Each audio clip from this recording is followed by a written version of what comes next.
సిద్దిపేట జిల్లా చేర్యాల మండల కేంద్రంలోని గంజాయి ఇతర మత్తు పదార్థాల నివారణ గురించి నార్కటిక్స్ డాగ్ అనుమానాస్పద ప్రాంతాలలోని తనిఖీలు నిర్వహించారు.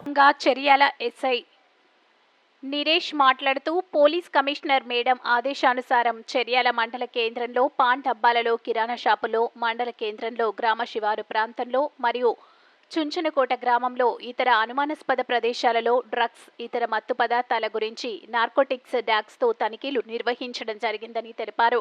గంజాయి, ఇతర మత్తు పదార్థాలు మరియు మత్తు పదార్థాలు కలిపిన చాక్లెట్స్ ఎవరైనా కలిగి ఉన్నా లేక అక్రమంగా రవాణా చేసిన పాన్ షాపుల్లో కానీ ఇతర షాపుల్లో అమ్మిన చట్ట ప్రకారం కేసులు నమోదు చేస్తామని హెచ్చరించారు.